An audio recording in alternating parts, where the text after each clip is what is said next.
Salut. Je sais que ça vous a manqué les téléphones. Bon, je vous le dis honnêtement, j'ai reçu dernièrement le Xiaomi Redmi Note 8T. C'est une vidéo sponsorisée par Xiaomi. Je me suis dit, allez, on va faire un truc un peu sympa. On va taper un petit comparatif avec le Redmi Note 7 de l'année dernière. Enfin, l'année dernière ou 6 mois en arrière. Sachez que c'était un carton plein. Xiaomi en a vendu, mais comme des petits pains. Tout le monde était très content dans les commentaires de toute façon. Et je vous remercie, de toute façon, pour les personnes qui l'ont acheté grâce à mes conseils. C'est vraiment un super bon produit. Ça tombe bien, aujourd'hui, on va tester la nouvelle version du Redmi Note 7, le Redmi Note 8T.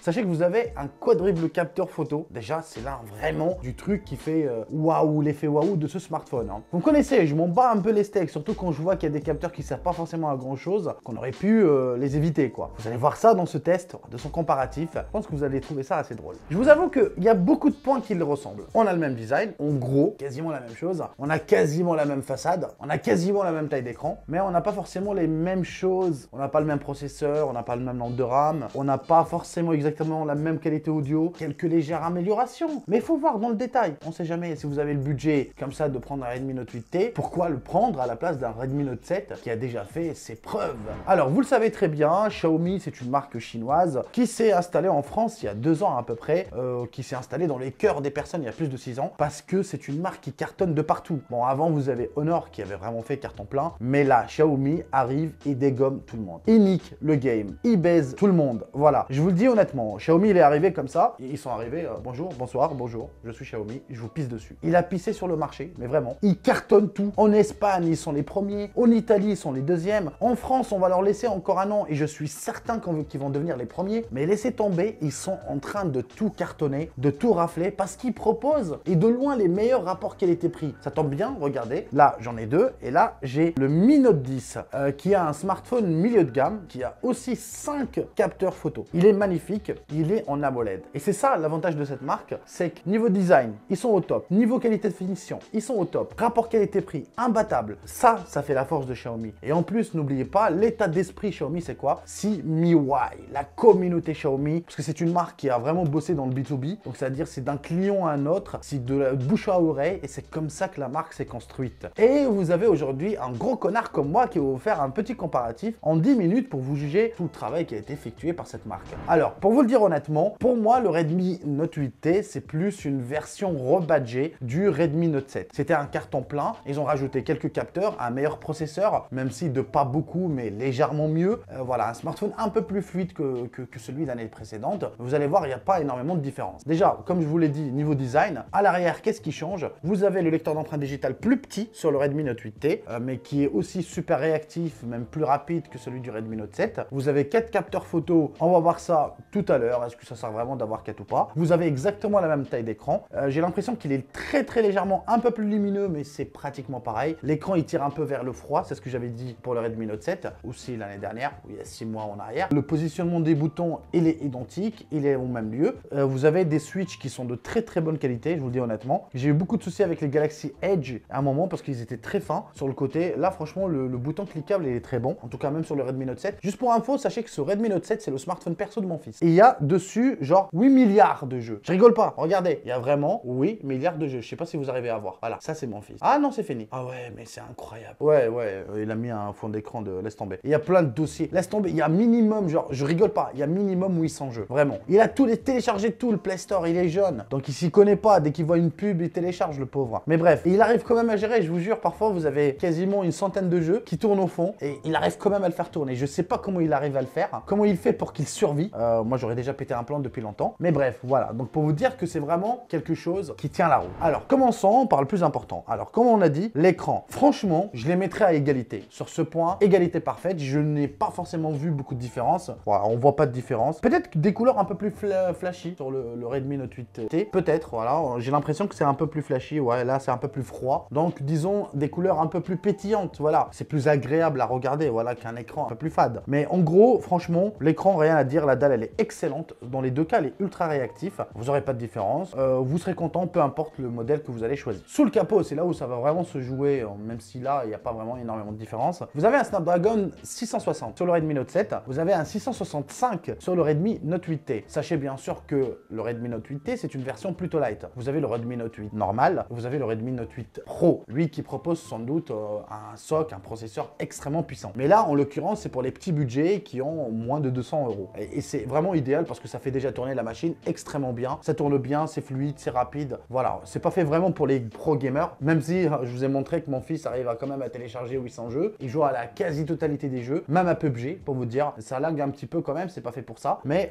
voilà, ça vous fait quand même tourner la majorité des jeux sans aucun souci. Pour une question de fiabilité, sur la durée, je vous conseille personnellement quand même de partir sur un Redmi Note 8T. Le Redmi Note 7, l'année dernière, était très bon, excellent même. C'était le meilleur rapport qualité-prix que j'ai noté personnellement sur cette chaîne. En cette année, je pense que le Redmi Note 8T est le digne successeur. Voilà, avec légèrement plus de puissance, un peu plus de RAM parce qu'il y a 4 Go pour cette version, mais vous avez une version 3 Go si vous n'avez pas le budget pour une version 4. Et vous avez ici la version que je possède ici aussi, c'est une version 4 Go. Mais j'ai l'impression que le Redmi Note 8T est légèrement plus fluide. Ça se remarque sur la gestuelle ou vous voyez ce que je veux dire quand vous êtes en train d'utiliser le téléphone à pleine puissance, vous allez vous rendre compte que c'est quand même un peu plus fluide, légèrement, c'est pas beaucoup, mais légèrement. Rajoutez 10 balles, je pense que vous allez trouver une meilleure utilisation sur la durée. Je ne veux pas forcément parler du software, vous l'avez compris, c'est MIUI, un intermédiaire entre iOS et Android. Vous avez compris, vous avez l'ouverture de Android, vous n'avez pas de tiroir d'application, même s'ils vont le proposer dans le 11, je pense, ou dans le 12 plutôt. Vous avez plein de trucs qui manquent qu'on ne trouve pas forcément sur les Android nativement. Là, c'est plus à l'iOS, c'est simple, c'est intuitif, ça marche très bien, le menu, il n'est pas très farfouillu. Je suis en train d'inventer des mots, moi, en ce moment. Farfouillu, j'ai inventé un mot. Mais voilà, vous allez forcément vous retrouver très facilement. Ça, c'est plutôt bien. Mais pour pas y rester dessus, on va parler un peu photo. Les deux proposent un capteur de 13 à l'avant. Vous avez des capteurs de 48 mégapixels à l'arrière. On est sur des produits vraiment assez proches. Une nette amélioration logicielle sur le Redmi Note 8T par rapport au Redmi Note 7. Mais en gros, voilà, vous ne serez pas déçus des clichés. En tout cas, pour le prix que vous payez, je suis certain que vous n'aurez pas mieux. Archi sûr et certain, vous n'aurez pas un meilleur photophone avec surtout autant de capteurs. Vous avez un capteur de 48 mégapixels. Vous avez bien sûr un macro. Franchement, je vois pas trop l'utilité du macro. Tout le monde commence à le rajouter en ce moment. En l'occurrence, surtout Xiaomi, il le rajoute surtout. Je vois pas trop son intérêt, vraiment. Je suis pas quelqu'un de très macro. Mais on sait jamais. Si vous le voulez, vous allez y trouver plaisir. C'est un capteur de 2 mégapixels. Vous avez un grand angle. Vous avez aussi un capteur qui sert surtout à gérer le flou d'arrière-plan pour les portraits. Et vous avez un zoom numérique, zoom x2. Quand vous avez un capteur 48 mégapixels, quand il y a un zoom x2, bah, vous avez 24 mégapixels. En gros, vous avez compris. Donc, c'est-à-dire ça va zoomer sur les pixels que vous avez plutôt. C'est pas un zoom optique, c'est un zoom numérique. Alors que là, vous avez un double capteur. Le second gère uniquement le flou. Vous n'avez pas de grand angle, chose qui est devenue un peu plus hype en ce moment. Voilà, tout le monde l'installe, tout le monde le met, c'est très sympa. Donc, vous avez quand même ça d'inclus en plus pour exactement le même prix, même moins cher que le prix qui a été proposé le Redmi Note 7 l'année dernière. Voilà, quand même un bon truc. Pour la qualité photo, je vous laisse en juger par vous-même. Voilà, vous allez me dire ce que vous préférez.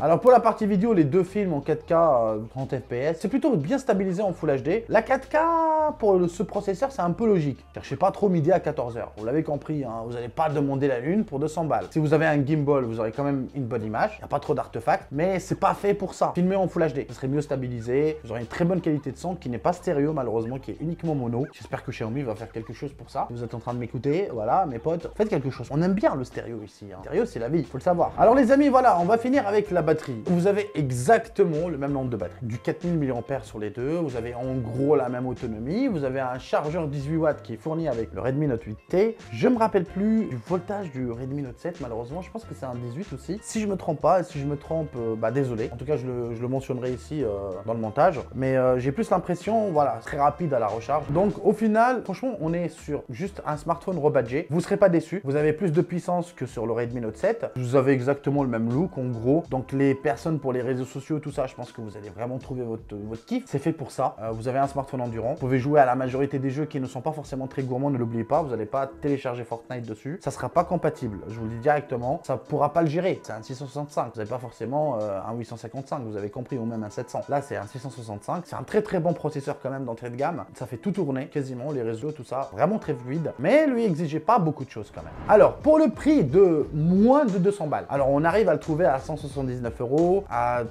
190 €. Je vous invite personnellement à aller regarder dans le lien dans la description, d'aller l'acheter directement chez Xiaomi France et je vais vous expliquer pourquoi. Parce que quand vous l'achetez en France chez Xiaomi directement, et ben vous avez la garantie, ne l'oubliez pas. Et vous avez surtout, ça c'est très important, vous avez le MIUI qui est en français déjà et vous n'avez pas à débloquer le bootloader. Voilà. Donc on sait jamais, c'est votre smartphone, si vous l'achetez chez un revendeur chinois, vous pouvez avoir des soucis. Vous le savez très bien, je vous l'ai toujours dit en toute honnêteté. Voilà. Donc pensez à acheter directement chez Xiaomi, c'est mieux. Au moins vous avez la garantie, vous avez un smartphone qui n'est pas bloqué par un constructeur chinois ou par une boutique ou je sais pas quoi. Ça peut arriver. Au moins vous pouvez profiter comme ça de Netflix et de toutes les applications en toute tranquillité. Bref, j'espère que vous avez aimé cette vidéo. N'hésitez surtout pas de liker, de vous abonner. On se dit à très vite pour une nouvelle vidéo. Allez, adios.